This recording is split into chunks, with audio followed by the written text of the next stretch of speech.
সারা দুনিয়ায় আজকে এক জ্বলন্ত টনপন করা সিদ্ধ হওয়া কড়ায় মুসলিম উম্মার নিধনে মাঠে নেমেছে। সারা দুনিয়া তার শক্তি আজকে মুসলিম উম্মার ধ্বংসযজ্ঞের পেছনে কাজে লাগাচ্ছে। বিজ্ঞানের সর্বোচ্চ অবদান মুসলিম উম্মার জীবনযাত্রাকে যেভাবে সহজ করেছে, সারা দুনিয়াব্যাপী মানুষের জীবন প্রণালীকে যেভাবে সহজ থেকে সহজতর করেছে, পাশাপাশি জাতি ধর্ম বর্ণ নির্বিশেষে মানুষের নিরাপত্তাহীনতা এক বিশেষ প্রতিযোগিতার পেছনে মানুষকে লেলিয়ে দেওয়ার পেছনে গুরুত্বপূর্ণ অবদান রাখছে। আজকে নিউজিল্যান্ডের এই নির্মম নিষ্ঠুরতম ঘটনা তারও একটি বহিঃপ্রকাশ। যেহেতু আজকে আমরা একটি নির্ধারিত বিষয়ে কথা বলবো, আমরা আমাদের মূল বিষয়ের দিকে যাচ্ছি। আগামী মেয়ের 7 তারিখ হয়তোবা মাহে রমাদান, রহমত মাগফিরাত নাজাতের মাস। আল্লাহ তাআলার পক্ষ থেকে করুণা এবং রহমতের আধার। নবী করিম সাল্লাল্লাহু আলাইহি ওয়াসাল্লাম বলেছেন, শাবান শাহরি ওয়া রমাদান শাহরুল্লাহ। শাবান আমি রাসূলের মাস এবং মাহে রমাদান আল্লাহর মাস। সুবহানাল্লাহ। অন্য একটি হাদিসে তিনি বলছেন, রমাদান মাসে কেউ যদি বীজ বপন করে শাবান মাসে বৃক্ষ অঙ্কুরিত হয়, আর রমজান মাসে ফসল আসে এবং ঈদের দিন মানুষ ফসল ঘরে তোলে। কোন মানুষ যদি রজবে বীজ বপন না করে, শাবানে অঙ্কুরিত না হয়, তাহলে রমাদানে কাইফা ইয়াসিরুল হাসাব, সে কিভাবে ফসল কাটবে? এই কথার দ্বারা তিনি বুঝিয়েছেন। মা আয়েশা সিদ্দিকা রাদিয়াল্লাহু তাআলা আনহা বর্ণনা করছেন, এই রজব এবং শাবানে আল্লাহর পয়গম্বর বেশি রোজা রাখতেন। আমাদের একজন মুসল্লি, তিনি মাস 2 ধরে আমেরিকায় আছেন। গতকাল আমি তো ভুলেও গিয়েছি, আমাদের সভাপতি মহোদয় এবং জাফর সাহেবকে সালাম পাঠিয়েছেন। শিলকের একজন মুরব্বী, আমাদের ব্যাংকের ইরফান সাহেবের আব্বা যান, তিনি গতকাল একটা বিষয় নিয়ে দীর্ঘক্ষণ আমার সাথে কথা বলেছেন। বিষয়টা হচ্ছে এটা বলে আমি মূল বিষয়ে আসছি, যে মাহে রজবের 26 তারিখ যদিও আমরা একটা দিন উল্লেখ করি, কিন্তু সুস্পষ্ট একটা দিন নয়। কেউ কেউ বলেছেন রবিউল আউয়ালের 12 তারিখ, কেউ কেউ বলেছেন মুহররমের 10 তারিখ, কেউ কেউ বলেছেন রজবের 1 তারিখ, রজবের 26 তারিখ। নবী করিম সাল্লাল্লাহু আলাইহি ওয়াসাল্লামকে আল্লাহ তাআলা মেরাজে নিয়ে গিয়েছেন। ওই দিনকে কেন্দ্র করে রোজা রাখা বিদআত হবে কি না? মাহে রজবের 26 তারিখ রাতে আল্লাহ তাআলা তার রাসূলকে যে মেরাজে নিয়ে গিয়েছিলেন, শুধুমাত্র মেরাজকে কেন্দ্র করে রোজা রাখা বিদআত হবে কি না, এই প্রশ্নের জবাব দিতে গিয়ে উলামায়ে কেরামরা বলছেন, যে ব্যাপারে ইসলামের সুনির্দিষ্ট কোনো দৃষ্টিভঙ্গি নাই, যে ব্যাপারে ইসলামের সঠিক কোনো মূলনীতি পেশ করা হয়নি, আমরা সেটাকে একটু কৌশলে মানার চেষ্টা করি। কৌশলটা কি? নবী করিম সাল্লাল্লাহু আলাইহি ওয়াসাল্লাম সোমবার এবং বৃহস্পতিবারে রোজা রাখতেন। আমরা এই মেরাজকে কেন্দ্র করে সোমবার অথবা বৃহস্পতিবার রোজা রাখতে পারি, অথবা মাসের যে 3 আইয়ামে বীজের রোজা আছে, আমরা সেই রোজাকে সামনে রেখে রাখতে পারি। কারণ এই যে মুহররমের 10 তারিখ, অসংখ্য ইতিহাসে খোদাই করা ইতিহাস বর্ণিত আছে। প্রথম বৃষ্টি, প্রথম সৃষ্টি, কিয়ামত সংঘটিত হওয়া, নবুয়ত দেয়া, নবী করিম সাল্লাল্লাহু আলাইহি ওয়াসাল্লামের দরিদ্রের শাহাদাত, অসংখ্য ঘটনার মৃত্যু মাহে মুহররমের 10 তারিখ আছে। এই আল্লাহর পয়গম্বর মদিনায় হিজরত করে দেখলেন ইহুদিরা রোজা রাখছে। প্রশ্ন করা হলো, আজকে কেন তোমরা রোজা সিয়াম সাধনা করছো? তারা জবাবে বলেছে যে আজকের দিন আল্লাহ তাআলা মুসা আলাইহিস সালামকে লোহিত সাগরে মুক্তি দিয়েছিলেন, ফেরাউনকে ডুবে মেরেছিলেন। এর কৃতজ্ঞতা স্বরূপ আল্লাহর দরবারে আমরা সিয়াম সাধনার মাধ্যমে প্রশংসা কৃতজ্ঞতা প্রকাশ করি। নবী করিম সাল্লাল্লাহু আলাইহি ওয়াসাল্লাম তৎক্ষণাৎ সাথে সাথে বলছেন, নাহনু আহাব্বু বিমূসা, আমরা তো সম্পর্কের বিবেচনায় মুসা কালিমুল্লাহর খুব কাছাকাছি, ইহুদিদের চেয়ে আমাদের সম্পর্কে ভালো, সুতরাং আমরা কেন সেই রোজা থেকে বঞ্চিত থাকবো? নবী করিম সাল্লাল্লাহু আলাইহি ওয়াসাল্লাম ওয়া আমারা বিসিয়ামিহি, এই সিয়ামের ব্যাপারে তিনি সাহাবায়ে কেরামদের নির্দেশ দিলেন, তবে একটি শর্ত জুড়ে দিলেন, মুহররমের 10 তারিখ রোজা রাখতে গিয়ে হয়তো আগে অথবা পরের দিন মিলিয়ে 2টা রোজা রেখে ইহুদিদের শিআর আশার, ইহুদিদের চিহ্ন যা আছে তার থেকে একটু ব্যতিক্রম আচরণ আমরা করব। তাহলে এই রোজাকে নবী করিম সাল্লাল্লাহু আলাইহি ওয়াসাল্লাম মাহে রমাদান রোজা সিয়াম সাধনার ফরজিয়তের আগের থেকে তিনি পালন করতেন। কিন্তু মেরাজের রোজার ব্যাপারে যেহেতু সুনির্দিষ্ট কোনো হাদিস নাই, আর সুনির্দিষ্ট কোনো দিন তারিখ কোন হাদিসের গ্রন্থে স্পষ্টভাবে উল্লেখ নেই, সুতরাং আমরা ধারণার ভিত্তিতে অধিকাংশ উলামায়ে কেরামের মতামতের ভিত্তিতে ধরে নিই রজবের 26 তারিখ। সুতরাং এই দিনকে কেন্দ্র করে সুস্পষ্ট একটা দিন আমরা রোজা রাখবো না, তবে রোজা যদি একান্ত কেউ রাখতে চায় একটা বিশেষ দিন হিসেবে আমরা রাখবো সোমবার এবং বৃহস্পতিবার, অথবা রজব এবং শাবান মাসে আল্লাহ তাআলার উপর বেশি রোজা রাখতেন, এই নিয়তে রেখে রোজা সকাল হইতে রয়েছে।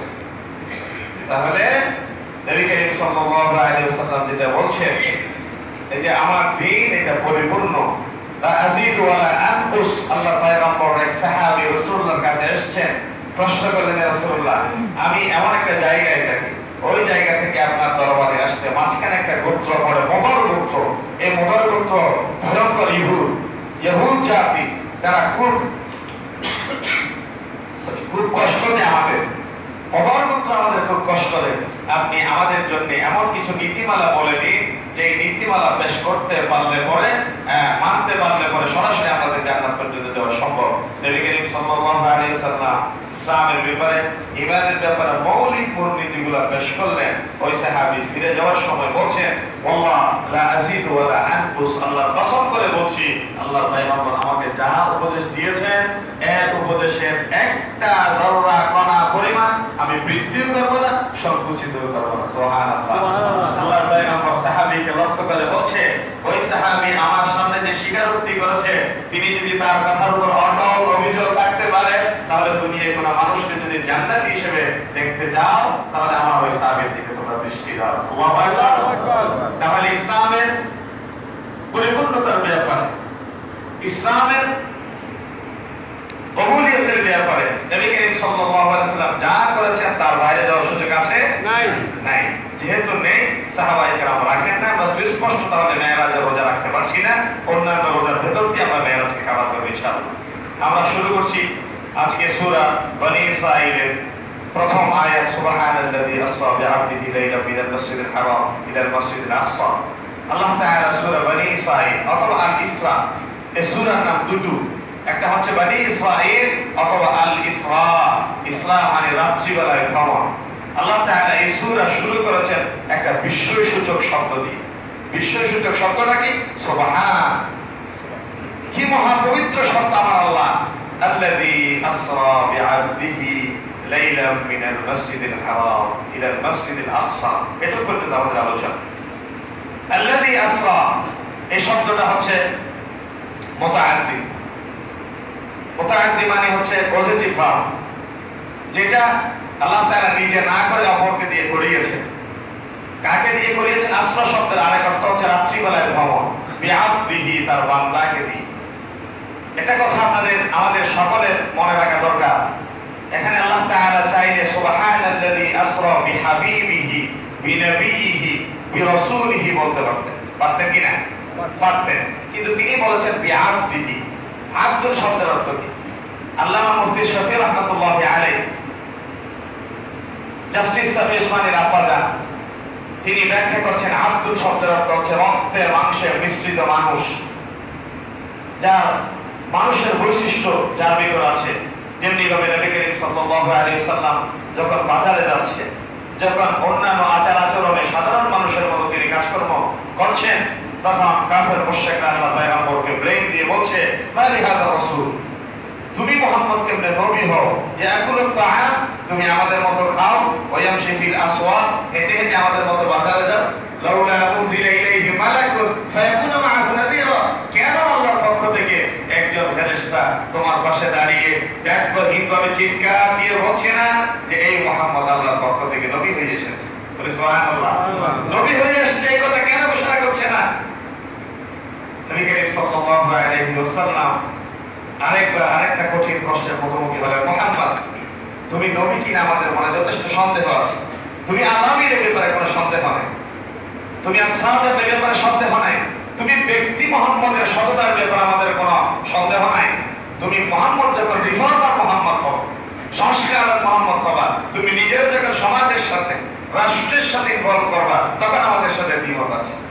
তাহলে কোন বুজুর্গদের সাথে সমাজের কোনো দ্বিমত নাই, কোন পীরের সাথে সমাজের কোনো দ্বিমত নাই, কোন আলেমের সাথে সমাজের কোনো দ্বিমত নাই।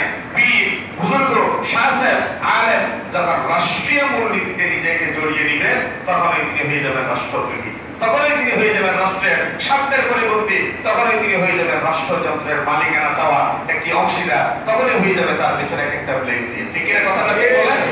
কারণ নবী করিম সাল্লাল্লাহু আলাইহি ওয়াসাল্লাম 40 বছর পর্যন্ত তো সমস্ত প্রশ্নের ঊর্ধ্বে ছিলেন। তিনি মুহাম্মদ আল-আমিন, তিনি মুহাম্মদ আস-সাদিক, তিনি মুহাম্মদ আল-মাসদুক। কিন্তু মুহাম্মদ রাসূলুল্লাহ যখন রিফর্মার মুহাম্মদ হলেন, জাহিলিয়াতের বিরুদ্ধে কলম করলেন, জাহিলিয়াতের বিরুদ্ধে কথা বললেন, তখন কথা আসলো যে না, মুহাম্মদ তো যে মুহাম্মদ সৎ মুহাম্মদ ভেবেছিলাম, এই তো সৎ মুহাম্মদ, শুধু সৎ মুহাম্মদ নয়, এই মুহাম্মদ আমাদের ক্ষমতাও চায়, এই মুহাম্মদ তো আমাদেরকে তার লাইনে নিয়ে যেতে চায়। আর আল্লাহ পয়গম্বর বলেছেন, আল্লাহ তাআলা আমাকে তো পাঠিয়েছেন আসল কাজ করিতেন। 40 বছর আগে মুহাম্মদ এই সততার জন্য আল্লাহ আমাকে পাঠাই নাই, 40 বছর পরে 1.5 বছরের জন্য আল্লাহ আমাকে পাঠিয়েছে। আমি মুহাম্মদের চূড়ান্ত কাজ হচ্ছে শেষের 1.5 বছর নাকি প্রথম 40 বছর? শেষের 1.5 বছর নবুয়তি জীবনটা হচ্ছে আল্লাহ রাসূলের মুখ্য জীবনের গুরুত্বপূর্ণ অংশ। এই জন্য আল্লাহ তাআলা এই আয়াতের ভিতর বিশেষ একটি মেসেজ দিয়েছেন জাতির জন্য। সুবহানাল্লাযী আসরা বিআবদিহি। আব্দুল শব্দ কেন ব্যবহার করলেন? এক শ্রেণী, আমাদের সমাজে একটা বিশেষ শ্রেণী, বিশেষ জাতি গোষ্ঠী, তারা আল্লাহ পয়গম্বরকে মানুষ মানতে নারাজ, মানুষ মানতে নারাজ। অথচ আল্লাহ তাআলা সূরা নাহলের ভিতরে বলছেন, ওয়া আরসালনা মিন ক্বাবলিকা ইল্লা রিজালান নুহি ইলাইহিম ফাসআলু আহলা যিকর ইন কুনতুম লা তা'লামুন। রাসূল, আমি আপনাকে পৃথিবীতে পাঠালাম মানুষের ভেতর থেকে, ইল্লা রিজালান নুহি ইলাইহিম। রিজাল শব্দের অর্থ হচ্ছে এক নম্বর পুরুষ। সমস্ত পুরুষের নবী এবং রাসূলেরা প্রথমত মানুষ ছিলেন। কি ছিলেন? মানুষ। কোন জিন্নাতের ভিতরে আল্লাহ নবী দেন নাই, কোন ফেরেশতাদের ভিতরে আল্লাহ তাআলা নবুয়ত দেন নাই। 2 নম্বরে পুরুষ ছিলেন, কোন নারীর ভিতর থেকে আল্লাহ তাআলা নবী দেন। এই কথার ব্যাপারে আমরা একমত? কোন নবী নারী ছিলেন না। 3 নম্বর, সকলেই প্রাপ্তবয়স্ক ছিলেন এবং হোশ জ্ঞান বিবেক বুদ্ধি সম্পন্ন ছিলেন।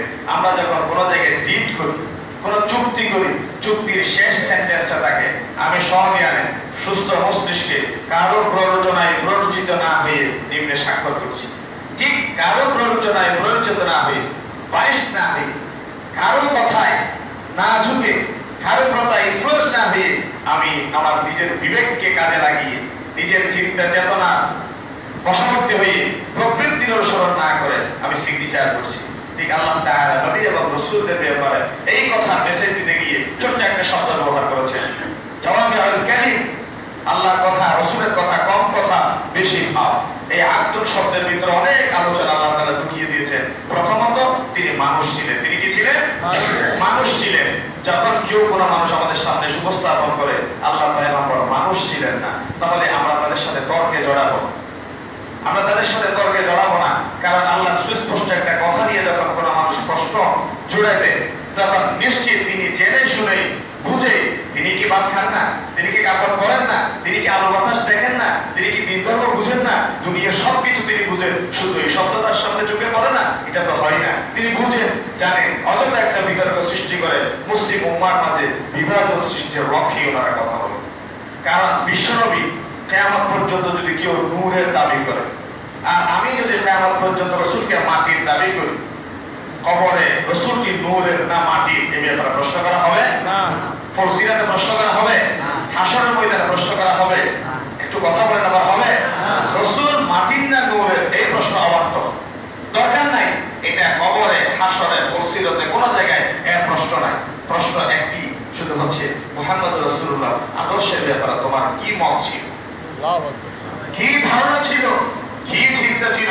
মুহাম্মদ রাসূলুল্লাহ নীতির ব্যাপারে তুমি কতটুকু মেনে নিয়েছি, কতটুকু যুক্তিপূর্ণভাবে তুমি নিজের কাছে নিজের উপযোগী হিসেবে আমল করেছিল, এটাই প্রশ্ন করা হবে। কোরআনে কারীম আল্লাহ তাআলা তার রাসূলকে বারবার বলেছেন, ইন্না আরসালনাকা বিল হক বাশীরা ওয়া নাযীরা, সুসংবাদদাতা এবং সতর্ককারী রূপে আমি আপনাকে প্রেরণ করেছি। আর কোরআনে কারীমের এই আব্দুল শব্দের মাধ্যমে একটা বিষয় সুস্পষ্টভাবে আল্লাহ তাআলা ব্যাখ্যা দিতে চাচ্ছেন। মুসা কালিমুল্লাহ আল্লাহকে দেখতে চেয়েছে, ব্যর্থ হয়েছে। আল্লাহ তাআলা বলছেন পাহাড়ের দিকে দেখো, মনজুর ইলাল জাবাল, পাহাড়ের দিকে দেখো, পাহাড়ের দিকে দেখো। সেই ইতিহাসটা আপনারা জানেন, এটা তো বলা দরকার নেই, যা ইতিহাস ঘটলো আর কি। আল্লাহ তাআলা মুসা আলাইহিস সালাম এই কথা বলে তিনি আল্লাহর পয়গম্বরের মর্যাদা বাড়ালেন। ঈসা রাহমাতুল্লাহকে বিয়ের আগে তিনি চতুর্থ আসমানে উঠিয়ে দিলেন। এটা ছিল তার আল্লাহর পক্ষ থেকে মুজিজা। এটা নট বিশ্বনবীর মতো সম্মান। আবার তিনি জমিনে আসবেন। যদি বিশ্বনবীর মতো মুজিজা হইতো তখন আল্লাহ তাআলা তার ব্যাপারে কোরআনে কারীমে এই ধরনের মুজিজাপূর্ণ কথা তিনি পেশ করতেন। কোরআনে কারীমে শুধু একটা কথা এসেছে, ওমা কাতালু ওমা সালাবু, তারা শরীরও ছড়াইতে পারে নাই, তারা হত্যা করতে পারে নাই, তিনি নিরুদ্দেশ হয়ে গিয়েছেন। ঈসা আলাইহিস সালাতু ওয়াস সালামের মতো একজন মানুষকে আল্লাহ তাআলা আকৃতি দিয়ে দিলেন। অর্থাৎ চারজন মানুষ আল্লাহ পয়গম্বর ঈসাকে হত্যা করতে ঢুকেছিল, সবাই বাইরে পাহারাদারি অবস্থায় আছে। এতক্ষণ কেন বের হচ্ছে না, এতক্ষণ কেন বেরিয়ে আসছে না, এই চিন্তা করে তারা চারজনকে ভিতরে পাঠালো। চারজনের ভিতর থেকে একজনকে আল্লাহ ঈসা আলাইহিস সালামের রূপ দিয়ে দিলেন। আল্লাহ ঈসা আলাইহিস সালামকে ছাদ বের করে আকাশে উঠিয়ে দিলেন। সকলে অনেকক্ষণ পর্যন্ত তারা বেরিয়ে আসছে না দেখে দরজা ভেঙে ভিতরে গিয়ে দেখে একজন মানুষ ঈসা আলাইহিস সালামের মতো। তার সবাই তার উপর ছড়াও হলো। তিনি কি ঈসা নাকি ঈসার মতো? ঈসার মতো, ঈসা নন। কোরআনে কারীমের 6 পারা 2 নম্বর পৃষ্ঠায় 3 নম্বর লাইনে আছে, ওমা কাতালু ওমা সালাবু, তারা হত্যা করতে পারে না, শরীর ছড়াতে পারে না, ওয়ালাকিন শুবিহা লাহুম, তাসবিহ দেয়া হয়েছে, তার আকৃতি করে দেয়া হয়েছে তার মতো করে। তারপর ছড়াও হলো, তারা শেষ করে দিল। একদল বলল মুসা কালিম ঈসা রাহমাতুল্লাহ নিহত হয়েছে, আরেকদল বলল ঈসা যদি নিহত হয়ে থাকে, গিয়েছিল তো 4 জন, পেয়েছে 3 জনকে, আরেকজন কোথায়? ভিতরে ঢুকেছে 4 জন, এসেছে 3 জন, আরেকজন তো পেলাম না। ঈসা যদি নিহত হয়ে থাকে আসতো 4 জন, আর যদি তিনি বেঁচে থাকেন গেল কোথায়? তাহলে আল্লাহ তাআলা ঈসা রাহমাতুল্লাহকে যে চতুর্থ আসমানে উঠিয়ে নিয়েছেন সেটা মিরাকলি উঠিয়ে নেন নাই। সেটা আল্লাহ তাআলা বিপদসংকুল পরিস্থিতিতে যেভাবে জাকারিয়া আলাইহিস সালামকে শত্রুর কবল থেকে বাঁচানোর জন্য কাজ আলাদা হয়ে গেল, ঢুকে পড়লেন, কাপড়খানা বের হয়ে গেল, শয়তান ভর করল এর উপর। তারা করাত দিয়ে দুটুকরো করতে চাইল। মাথার উপর যখন করাতটা আসলো তিনি উফ উফ শব্দ করছিলেন। আল্লাহ বলছেন, জাকারিয়া তুমি গাছকে বাঁচানোর জন্য কেন বললা? তুমি যদি বলতা আল্লাহ আমারে বাঁচাও, তখন আল্লাহর দায়িত্ব ছিল তোমার রক্ষা করা। এজন্য কোনো মানুষ যখন বিপদের মুখোমুখি হয়ে যায় তখন আমরা সাহায্য চাইবো কার কাছে? আল্লাহর কাছে। মুক্তি চাইবো কার কাছে? গাছকে বাঁচাতে বললো, আল্লাহ পয়গম্বরের রক্ষায় গাছ ফাঁক হয়ে গেল, রক্ষা করে দিল গাছ, কিন্তু শেষ পর্যন্ত করাত দিয়ে দুটুকরো করে দিল। করাত দিয়ে দুটুকরো হয়ে গেল। পরীক্ষায় তিনি উত্তীর্ণ হলেন, কারণ আল্লাহ ডাক দিচ্ছে উফ শব্দ করবা, নবুয়তের দফতর থেকে নাম কেটে দেওয়া হবে। আর পৃথিবীর সমগ্র মানবতা একত্রিত হয়ে যদি কোন নবীর নবুয়তকে স্বীকার করে, তাহলে আল্লাহ তাআলা কোন নবীর নবুয়তকে ক্যান্সেল করবে না। পৃথিবীর সমস্ত member, chairman, MP, mayor, chairman, যত সব প্রতিনিধিরা আছে সব জায়গায় কন্টেস্ট হোক আর কন্টেস্ট হোক, তারা ইলেকশন করে আসে। ইলেকশনের মাধ্যমে চুরি করে আসুক, কারচুপি করে আসুক, ভোট রাতে হোক, দিনে হোক, সবকিছু ইলেকশনের মাধ্যমে হয়। আর নবী এবং রাসূলদের এটা ইলেকশন না সিলেকশন? সিলেকশন। দুনিয়ার সমস্ত মানুষ মেনে নিক, প্রত্যাখ্যান করুক, আল্লাহ কিছু আসে যায় না। এই জন্য সমস্ত মানুষ দৌড়াইলো, গাছের ভিতরে ঢুকে গেল। বলে জাকারিয়া আলাইহিস সালামের কিছু আসে যায় নাই, কিন্তু গাছ কেটে দিয়া পুরো মুহূর্তে যখন তিনি কথা বলছেন কার সাথে? আল্লাহর সাথে। উফ উফ করছে। আল্লাহ বলছেন এখন কেটে দেয়া হবে নবুয়তের দফতর থেকে না। আর তিনি বলছেন আল্লাহ আমি চুপ। এতক্ষণ পর্যন্ত আমি দৌড়লাম, মানুষ দৌড়াচ্ছে, আমি কথা বলছি, আর তুমি আল্লাহ যখন কথা বলছো এখন আমি চুপ হয়ে গেলাম, কারণ আমি নির্বাচিত হয়েছি তোমার পক্ষ থেকে। সুবহানাল্লাহ। এই জন্য যে যেখান থেকে নির্বাচিত হয় তার কাছে জিতবি, ঠিক কিনা বলেন? যে যার সিদ্ধান্ত দেয় তার কাছে তিনি জিতবি, এটা তো দেখাই যাচ্ছে। আমি তোমারে বসিয়েছি সুতরাং তুমি আমার কথা শুনবা, আমি তোমার সিদ্ধান্ত দিচ্ছি সুতরাং আমি যা বলি তা চলবে। এখানে জিম্মি হয়ে পড়লাম সকলে। ঠিক আল্লাহ তাআলা তার রাসূলের ব্যাপারে বলছেন বিআবদিহি, আব্দুল শব্দের মাধ্যমে সারা দুনিয়া ঢুকিয়ে দিয়েছে। কি বুঝে কি জানে, পড়াশোনা কি করবো আল্লাহ ভালো জানে। আল্লাহ তাআলা বলছেন বিআবদিহি, তিনি এই আয়াতের ভিতর চাইলে বিরাসূলিহি বলতে পারতেন। বিরাসূলিহি যদি এখানে আল্লাহ বলতো কি অবস্থা হতো দুনিয়াতে আল্লাহ ভালো জানে। তিনি বিআবদিহি শব্দের মাধ্যমে এই মেসেজটা দিয়েছে যে আসমান জমিন লৌহ কলম আরশ কুরসি জান্নাত জাহান্নাম সবকিছু দেখিয়েছেন কাকে? বান্দাকে। কাকে? বিআবদিহি, বান্দাকে দেখিয়েছেন। কোন নবী নূরে হয়ে যান নাই, কোন নবী ফেরেশতা হয়ে যান নাই, কোন নবী জিন হয়ে যান নাই। এই কথার জবাব দিয়েছেন আব্দুল শব্দ। যদি এখানে সুবহানাল্লাযী আসরা বিহাবিবিহি বলতেন, এই হাবিবুল শব্দের ভিতরে তিনি নূর হওয়া, তিনি জিন্নাত হওয়া, তিনি ফেরেশতা হওয়ার একটা সন্দেহ থাকতো। এই সন্দেহ দূরীকরণের জন্য আল্লাহ আব্দুল শব্দ ব্যবহার করেছে। কথা কি স্পষ্ট? তাহলে আল্লাহর পয়গম্বর ফেরেশতা না মানুষ? মানুষ। আপনাদের কি সন্দেহ আছে? আল্লাহর পয়গম্বর ফেরেশতা না মানুষ? এই যে লাইট জ্বলছে মাথার উপর, আমাদের এখানে লাইট, এই যে টিউব লাইট বা এনার্জি বাল্ব বা সানলাইট, যে লাইটই জ্বলুক, এই লাইট কি লাইট জ্বলে না কারেন্ট জ্বলে? তাহলে লাইটটা খোলা চলে। যদি কারেন্ট জ্বলে থাকে, ইলেকট্রিসিটি যদি জ্বলে থাকে, তাহলে লাইটটা খোলেন। আর যদি আপনি বলেন না লাইট জ্বলছে, তাহলে আপনি কারেন্ট ইলেকট্রিসিটি বিচ্ছিন্ন করে দেন। না, কোনোটাই জ্বলছে না, দুইয়ের সমন্বয়। ইলেকট্রিসিটি ছাড়া যেমন বিদ্যুৎ অচল, ভাল্ব অচল, ভাল্ব ছাড়া বিদ্যুৎ অচল, ঠিক দুইয়ের সমন্বয় এই লাইট আমরা আমাদেরকে আলো দিচ্ছে। ঠিক নবী করিম সাল্লাল্লাহু আলাইহি ওয়াসাল্লাম শুধু মানুষ নন, তিনি মহামানব। তিনি কি অতি মানুষ? অতি মানব নয়, তিনি মহামানব। তিনি মহামানব। নবী করিম সাল্লাল্লাহু আলাইহি ওয়াসাল্লামকে আল্লাহ তাআলা জাতির সর্বশ্রেষ্ঠ সূর্য সন্তান বানিয়ে পাঠিয়েছেন, নবীদের ভিতরে সম্রাট বানিয়ে পাঠিয়েছেন। এই রাসূল যে মানুষ ছিলেন, আমি শুধু আপনাদের পড়ার মুখটা খুলে দিচ্ছি, শুধু মুখবন্ধটা পেশ করে দিচ্ছি, বাকি এটার গবেষণা করা আপনাদের দায়িত্ব। মসজিদের খতিব, মসজিদের দায়িত্বশীল ব্যক্তি একটা সব আলোচনা করে যে প্যাকেট করে দিবে, এটা সম্ভব। জাস্ট আমি আপনাদের মূল যে জিনিসগুলা এটা একটু পেশ করে দেওয়ার চেষ্টা করছি। এরপরে দায়িত্ব হয়ে যাবে এই মেরাজ নিয়ে। বাজার অনেক বই পুস্তকাদি আছে, এটা নিয়ে গবেষণা করে বিশ্বনবীর জীবনে একটা বিস্ময় আবির্ভূত ঘটনা, এটা সকলের জানার দরকার আছে না নাই? অবশ্যই দরকার আছে। তাহলে বিআবদি, এই আব্দুল শব্দের মাধ্যমে আল্লাহ তার রাসূলকে একটা বিশেষ মর্যাদা দিয়েছে। আমি যদি একটি কথা বলি যে আমি প্রাইমারি স্কুলের হেডমাস্টার, আমি ঘুষ গ্রহণ করি না, তাহলে এটা হবে অযৌক্তিক কথা, অবান্তর কথা, এটা হবে বাতুলতা, এটা হবে মন গড়া নিজের খায়েশ মেটানোর জন্য একটা কথা। একটা থানার ওসি যদি এসে বলে আমি ঘুষ গ্রহণ করি না, এটা হবে যৌক্তিক কথা, ঠিক কিনা? কারণ ঘুষ দেয়া নেওয়ার জায়গাটা হচ্ছে থানা, আর প্রাইমারি স্কুলের হেডমাস্টারের কাছে তো ঘুষ দেয়া নেওয়ার অপশন নেই। ঠিক আল্লাহ তাআলা যদি নূরে, যদি ফেরেশতা বা বিশেষ কায়দায় জিন্নাতকে দিয়ে যদি তিনি মেরাজ করাতেন, তাহলে এখানে সুবহান শব্দ দিয়ে পেশ করার তো কোনো যুক্তি ছিল না। কি আশ্চর্যকর ঘটনা, কি মহাবিশ্বের চির বিস্ময়, একজন মানুষ হয়ে মুহূর্তের ভিতরে 1,86,000 মাইল যে আলোর গতি, সেই আলোর গতি সম্বলিত একটি বোরাকে চলে তিনি মসজিদ হারাম থেকে মসজিদ আকসায় গেলেন। 500 মাইল রাস্তা মুহূর্তের ভিতরে তিনি চলে গেলেন। আর ওই জায়গা থেকে 2 রাকাত নামাজের ইমামতি করেন। আরশ আজিম, আরশ কুরসি, লৌহ কলম। প্রথম আসমানে হযরত আদম আলাইহিস সালামের সাথে সাক্ষাৎ হলো। দ্বিতীয় আসমানে হযরত ঈসা আলাইহিস সালাম ও ইয়াহইয়া আলাইহিস সালামের সাথে সাক্ষাৎ হলো। তৃতীয় আসমানে হযরত ইউসুফ আলাইহিস সালামের সাথে সাক্ষাৎ। চতুর্থ আসমানে হযরত ইদ্রিস আলাইহিস সালামের সাথে সাক্ষাৎ। পঞ্চম আসমানে হযরত হারুন আলাইহিস সালামের সাথে সাক্ষাৎ। ষষ্ঠ আসমানে হযরত মুসা আলাইহিস সালামের সাথে সাক্ষাৎ। সপ্তম আসমানে বাইতুল মামুরে মসজিদের দেয়ালের সাথে তিনি হেলান দিয়ে বসে আছেন হযরত ইব্রাহিম আলাইহিস সালাম। এই হযরত ইব্রাহিম আলাইহিস সালামের হেলান দিয়ে ঘুমানোর সাথে একটা মাসালা বের হয়, মসজিদে অযথা বিনা প্রয়োজনে ঘুমানো জায়েজ নেই। যখনই মসজিদে ঢুকতে হবে ইতিকাফের নিয়ত করতে হবে। কিসের নিয়ত? ইতিকাফের নিয়ত।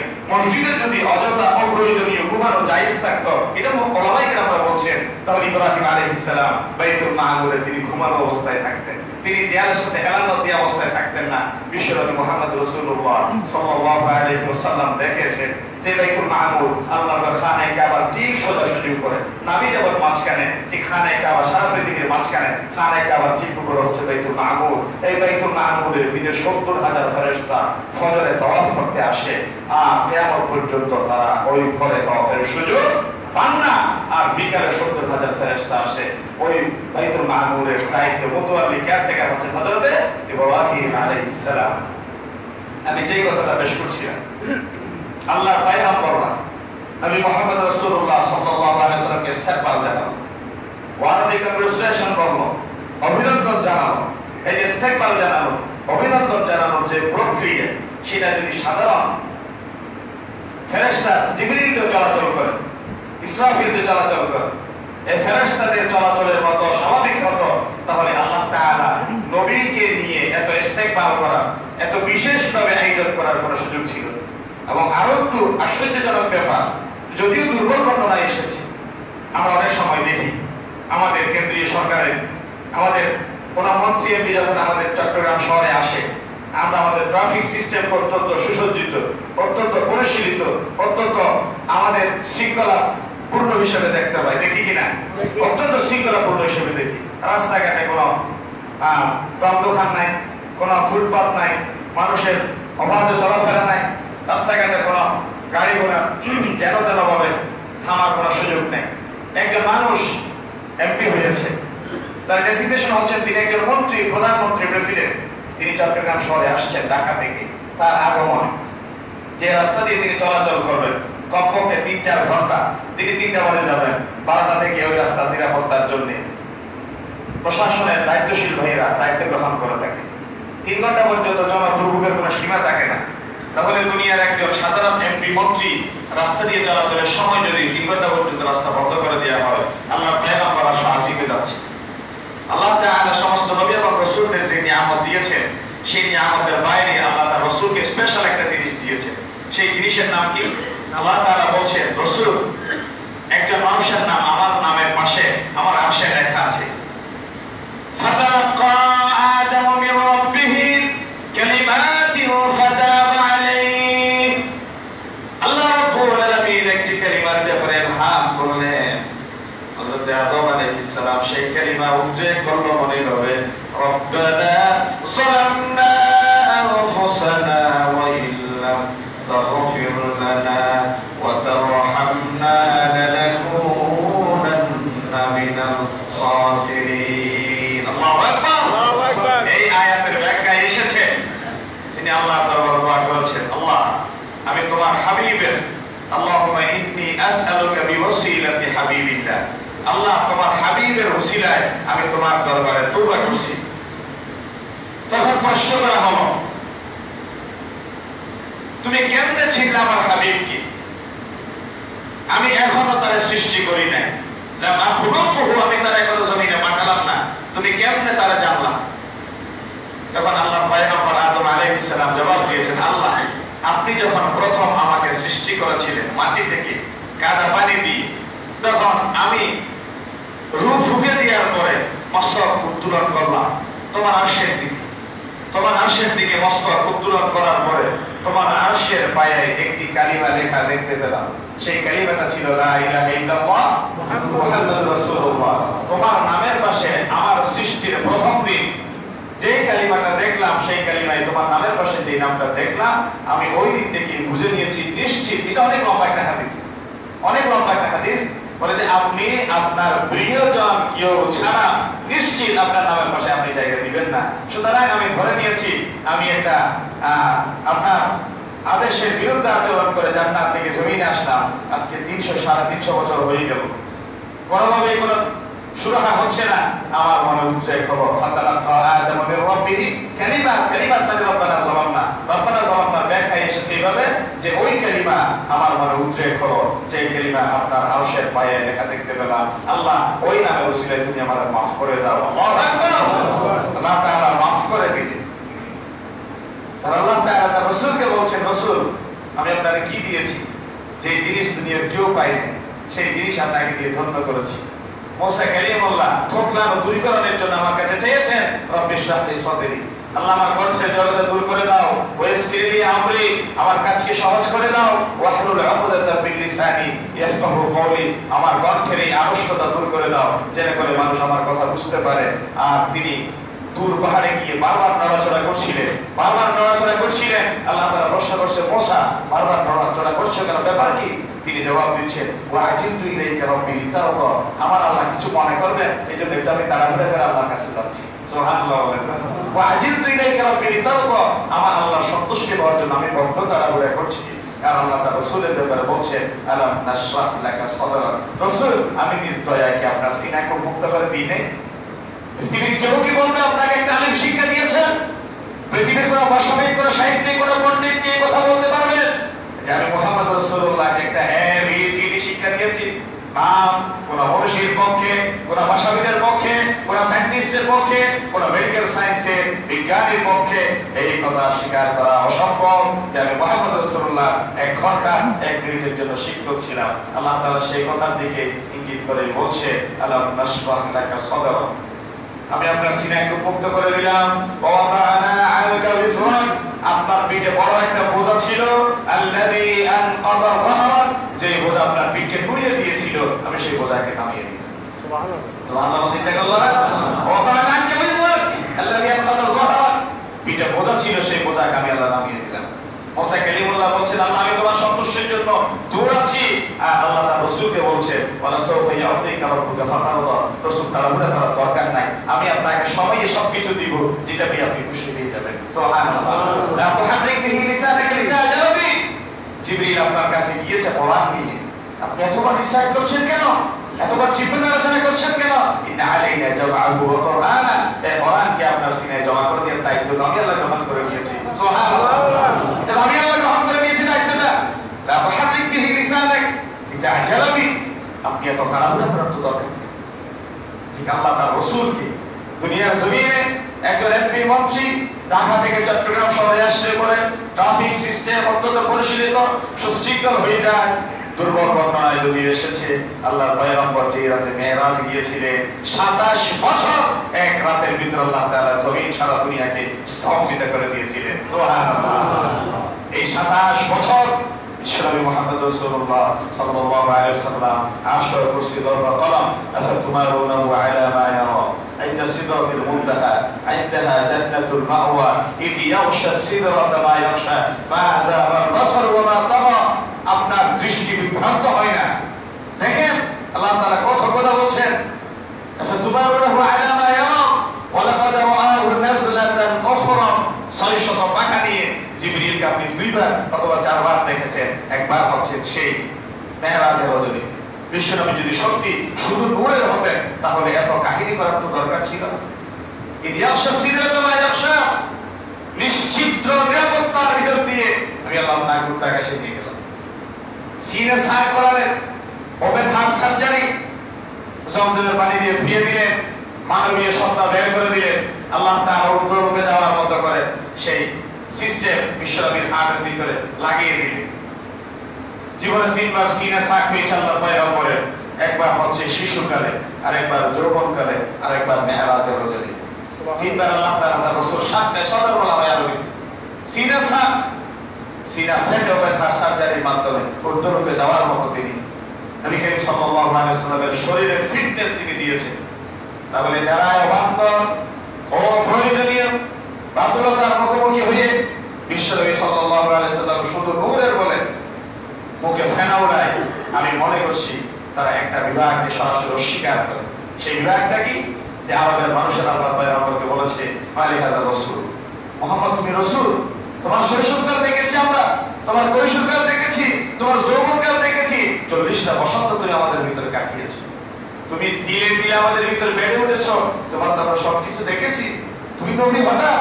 আল্লাহ তাআলা বলছেন ইন্নী রাসূলুল্লাহ ইলাইকুম জামিআ, মুহাম্মদ রাসূলুল্লাহ আব্দুল্লাহর পুত্র, মুহাম্মদ রাসূলুল্লাহ আমিনার পুত্র, মুহাম্মদ রাসূলুল্লাহ হালিমার পুত্র সন্তান, আবু তালেবের ভাতিজা, আব্দুল মুত্তালিবের নাতি, সব পরিচয় সত্য, এর বাইরে চূড়ান্ত স্বতন্ত্র পরিচয় হচ্ছে ইন্নী রাসূলুল্লাহ। তিনি 40 বছর পর আল্লাহর রাসূল থেকে তিনি আল্লাহর রাসূল হয়ে তিনি রিসালাতের অধিকারী পেয়েছেন। বলে সুবহানাল্লাহ।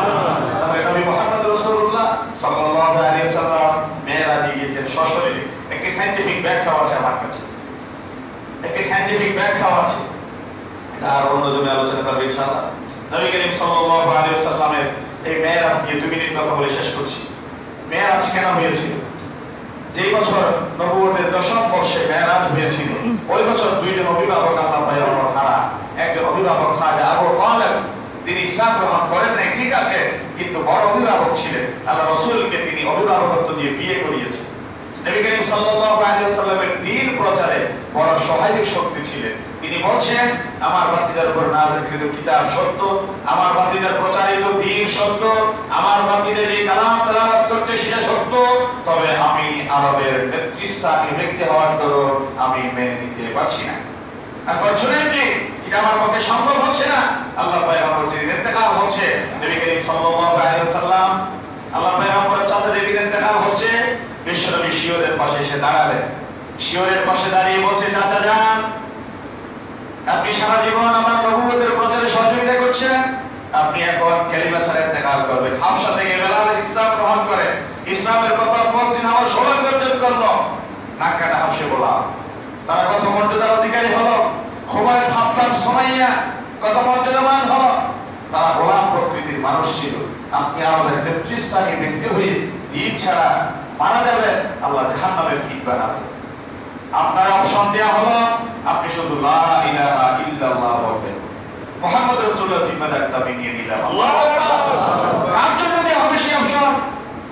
আপনি শুধু লা ইলাহা ইল্লাল্লাহ বলবেন, মুহাম্মদ রাসূলুল্লাহ জিম্মাদারটা আপনার বাতিজা গ্রহণ করবে। আল্লাহু আকবার। বিশ্বনবী শিওর থেকে সরে যান। আবু জাহেল তখনও জীবিত ছিল, পাশে এসে দাঁড়ায়, নেতাজি সারা জীবন আমাদের নেতৃত্ব দিয়েছেন, মৃত্যুর সময় বাতিজার বিশ্বাস নিয়ে কবরে যাবেন, এটা মেনে নিয়ে যায় না। দোটানায় পড়ে গেল। আল্লাহ তাআলা জিবরিল আমিনকে পাঠায় কোরআনের আয়াত নাযিল করলেন, ইন্নাকা লা তাহদি মান আহবাবতা ওয়ালাকিন্নাল্লাহ ইয়াহদি মান ইয়াশা। রাসূল, আপনি যারা পছন্দ করবেন, আপনি যারা ভালোবাসবেন, কেবল তারাই ইসলাম গ্রহণ করবে। অনেক সময় সেটা নাও হতে পারে। ওয়ালাকিন্নাল্লাহ ইয়াহদি মান ইয়াশা। হেদায়েতের সূর্য মিনার, হেদায়েতের আলো প্রজ্বলিত করবার মতো, হেদায়েতের আলোয় আলোকিত হবার মতো যোগ্যতা সম্পন্ন ব্যক্তিদের পরিণতি হবে, বাছাই হতে হয় শাসিত থেকে। সুবহানাল্লাহ। এই জন্য হেদায়েত আসে আল্লাহর পক্ষ থেকে। প্রত্যেকে আল্লাহর পক্ষ থেকে হেদায়েত। ওহুয়া আলামু বিল মুহতাদি, কে হেদায়েতের পথে আসবে, কে গোমরাহির পথে যাবে, তার চূড়ান্ত ফয়সালা আল্লাহর পক্ষ থেকে হয়ে থাকে। এইগুলি ব্যক্তির ইন্তেকাল হয়েছে সেই বছর। আরেক ব্যক্তি খাজা বিবি খাদিজাতুল কুবরা রাদিয়াল্লাহু তাআলা আনহা, বিশ্বনবীর সেই ইতিহাস আমরা সেই জানি। নবী করিম সাল্লাল্লাহু আলাইহি ওয়াসাল্লামের এই গুণী বিবি, তিনি নবুয়তের 10 বর্ষে ইন্তেকাল করছেন। তিনি আত্মিকভাবে আল্লাহ পয়গম্বরকে এত বেশি সহযোগিতা করেছেন। নবী করিম সাল্লাল্লাহু আলাইহি ওয়াসাল্লামের নবুয়ত তিনি অনেক সময় নবুয়ত তিনি বলা যাচ্ছে না আপাত দৃষ্টিতে, কিন্তু বিশ্বনবী মা আয়েশাকে বলছেন, আয়েশা তুমি জানো আমি তার জন্য দোয়া করছি, আর তুমি বলছো একজন বুড়ির জন্য আয়েশা বিশ্বনবী এভাবে কান্না করেন? একজন বুড়া মানুষ আপনার জীবনে এসেছে, তার জন্য আপনি এভাবে কাঁদছেন? দেখো বিশ্বনবী বলছে, আয়েশা এই কথা স্পষ্ট করো তুমি, কারণ খাদিজা আমার জীবনে ওই সময় এসেছিল তখন সারা আরব আমাকে বিতাড়িত করে দিয়েছিল, একমাত্র খাদিজা আমার পাশে এসে দাঁড়িয়েছিল। আল্লাহু আকবার। আর যখন তুমি আমার পাশে এসে দাঁড়ালে তখন সারা দুনিয়া আমাকে সেলুট করছে। বিপদে তুমি আমার পাশে এসে দাঁড়াও না, পাশে এসে দাঁড়িয়েছিল খাদিজা। এই খাদিজাতুল কুবরা রাদিয়াল্লাহু তাআলা আনহা এবং খাজা আবু তালেব, দুইজন গুণী ব্যক্তি সেই জীবন প্রদীপ নিভে গিয়েছিল নবুয়তের 10 বর্ষে। আল্লাহ তাআলা ওই বছর বিশ্বনবী সাল্লাল্লাহু আলাইহি ওয়াসাল্লামের মনের প্রশান্তি এবং কিছুদিনের ব্যবধানে তিনি মক্কা ছেড়ে মদিনায় চলে যাবেন। কিছুদিনের ব্যবধানে মদিনায় চলে যাবেন। মদিনার শিশু ইসলামকে তিনি কিভাবে ঢেলে সাজাবেন, শিশু ইসলামকে কিভাবে তিনি ঢেলে সাজাবেন, সর্বোপরি আল্লাহ তাআলা এই জমিনে আল্লাহর কাছাকাছি যাওয়ার সর্বোত্তম ইবাদতের নাম হচ্ছে নামাজ। সর্বোত্তম ইবাদতের নাম নামাজ। বিশ্বনবী বলেছেন, আকরাবু মা ইয়াকুলুল আবদু মির রাব্বিহি ওয়া হুয়া সাজিদুন। তোমরা যদি আল্লাহর কাছাকাছি যেতে চাও সিজদায় যাও, ওয়াসজুদ ওয়াকতারিব, সিজদা দাও, কাছে চলে আসো। আর আল্লাহর পয়গম্বরকে মেরাজে নিয়ে আল্লাহ তাআলা বনি আদম এবং আল্লাহ একীভূত করার যে সম্পর্কের অন্যতম বন্ধন, সেই বন্ধনের নাম হচ্ছে সালাত। এই মেরাজের ভিতর দিয়ে আল্লাহ সালাত বনি আদমের উপর ফরজ করেছেন। বলে সুবহানাল্লাহ। দুনিয়ার সমস্ত ইবাদত আল্লাহ তাআলা জিবরিল আমিনের মাধ্যমে বিশ্বনবীর উপর নাযিল করেছেন। দুনিয়ার সমস্ত ইবাদত, সিয়ামের কথা বলেন, হজ্জের কথা বলেন, যাকাতের কথা বলেন, দ্বীন প্রচারের কথা বলেন, অন্যান্য হুকুম আহকামের কথা বলেন, যাবতীয় বিধিবিধানকে আল্লাহ তাআলা জিবরিল আমিনের মাধ্যমে নাযিল করেছেন। একমাত্র বিধান, কেবলমাত্র বিধান, শুধুমাত্র বিধান, এই সালাতের বিধানটা আল্লাহ তার রাসূলকে আরশ আজিমে নিয়ে কাছাকাছি বসিয়ে হাতে হাত রেখে তিনি বুঝিয়ে দিয়েছেন, রাসূল আমার সবচেয়ে প্রিয় জিনিস, আমার কাছে আসার অন্যতম সেতু বন্ধন এই নামাজ, আপনার উম্মতের জন্য আমি হাদিয়া দিলাম। আল্লাহু আকবার, আল্লাহু আকবার। এজন্য মসজিদ ওয়াকাতের সিজদার কাছে চলে আসে। আসুন মেরাজের এই শিক্ষা আমরা সালাতের মাধ্যমে গ্রহণ করি। নবী করিম সাল্লাল্লাহু আলাইহি ওয়াসাল্লামের দুই মহাগুণীজনের বিয়োগের এই বছরকে বলা হয় ইতিহাস ব্যাখ্যার আমুল হুসন, চিন্তার বছর। আশা করছি মেরাজের সংক্ষিপ্ত পরিসর আপনাদের সামনে কিছু ব্যাখ্যা পেশ করতে পারলাম। আরেকটি হাদিস, নবী করিম সাল্লাল্লাহু আলাইহি ওয়াসাল্লামের মেরাজ যে সত্য, সেটা সায়েন্টিফিক ভাবে তো অনেকখানি এখন প্রমাণিত। মঙ্গল গ্রহে যাচ্ছে, চাঁদের দেশে যাচ্ছে মানুষ, আজকে ভিন গ্রহে গিয়ে শুধু যাচ্ছে না, বসবাসের চিন্তা পর্যন্ত করছে। দিন বিজ্ঞান যতই সামনে যাচ্ছে, বিশ্বনবীর মেরাজ ততই সত্য প্রমাণিত হচ্ছে। নবী করিম সাল্লাল্লাহু আলাইহি ওয়াসাল্লাম মেরাজে গিয়েছিলেন। সেই মেরাজের আরেকটি সত্যের হাদিস হচ্ছে, তিনি আবু জেহেলের সামনে যখন পেশ করলেন, আবু জেহেল সহ সানাতিরা কুরাইশ, কুফারে কুরাইশ আল্লাহ পয়গম্বরকে সামনে রেখে বলে, মুহাম্মদ তুমি কি সত্যি গিয়েছিলে বাইতুল মাকদাসে? হ্যাঁ গিয়েছিলাম। তুমি কার আউজিবে গিয়েছিলা? বলে যে হ্যাঁ গিয়েছিলাম। সত্যি সত্যি তুমি যদি গিয়ে থাকো তাহলে বলো তো যে বাইতুল মাকদাসের কয়টা দরজা, কয়টা জানালা আছে? আপনারা বলেন তো আমাকে। আমি মসজিদের আজকে অনেকদিন, প্রায় 3 বছর আপনাদের খেতাবতের দায়িত্ব পালন করছি। আমাকে যদি মসজিদ থেকে বের হয়ে কেউ জিজ্ঞেস করে আপনার মসজিদের কয়টা জানালা দরজা আছে, অথবা কেউ যদি প্রশ্ন করে এই গ্রিলের মধ্যে কয়টা ফাটক আছে, এটা কি কারো পক্ষে করা সম্ভব? আমাদের আল্লাহ শরীফ সাহেবকে যদি বলি, আপনি সভাপতি মহোদয়, আপনি দায়িত্বশীল, আপনি সবসময় সার্বক্ষণিকতা রাখে করে কাজটা সুসম্পন্ন করছেন। আমার ইসলাম ভাইকে যদি বলি আপনার বিল্ডিং সামনে, আজিম সাহেবকে যদি বলি আপনার বাসার সামনে প্রতিদিন মসজিদে আসেন, আমার স্যারকে যদি বলি আপনার বিল্ডিং সামনে একদম, আপনি সামনে এসে একটু বলেন তো, এটা কারো পক্ষে বলা সম্ভব? সম্ভব না। আল্লাহ তাআলা সেই কথাও সত্য প্রমাণিত করেছেন। লাম্মা কাযাবাত কুরাইশ কুনতু ফিল হাজর, কুরাইশরা যখন আমার মেরাজকে অস্বীকার করলো, আল্লাহ তাআলার কাছে সাহায্য চাইলাম, তখন আমি উঠে গিয়ে একটা পাথরের উপর দাঁড়ালাম। কিসের উপর? পাথরের উপর। কথা বলে না, কিসের উপর? পাথরের উপর। কুনতু ফিল হাজর, একটা পাথরের উপর আমি দাঁড়ালাম। ফাজাল্লাহু লি বাইতুল মাকদিস, আল্লাহ তাআলা বাইতুল মাকদিসটা আমার সামনে ছবি হিসেবে সামনে নিয়ে আসলেন। সুবহানাল্লাহ। বাইতুল মাকদিস সরাসরি আল্লাহ আমার সামনে নিয়ে আসেন। ফাতাফিল তাকবীরুহুম আন আয়াতি ওয়া আনজুরি ইলাই, বাইতুল মাকদিস দেখে দেখে এই এতটা জানা আছে, এতটা জানা আছে, আমি সব কিছু তাদের সামনে পেশ করে দিলাম। সুবহানাল্লাহ। আশ্চর্য হয়ে গেল, এটা মুসলিম শরীফের হাদিস। মুসলিম শরীফের হাদিস মেরাজের আর কিভাবে সত্য প্রমাণিত করে? নবী করিম সাল্লাল্লাহু আলাইহি ওয়াসাল্লামের এই জীবনের মেরাজ একটা বিস্ময় আনন্দ ঘটনা। এটা মহাবিশ্বের জন্য বিস্ময়। কোরআনে কারীমের আশ্চর্যজনক ইতিহাস। আল্লাহ তাআলা সালাত কায়েমের মাধ্যমে নবী করিম সাল্লাল্লাহু আলাইহি ওয়াসাল্লামের এই মেরাজের যথার্থ অনুসরণ আমল করার আল্লাহ আমাদের তৌফিক দান করুন। আমিন।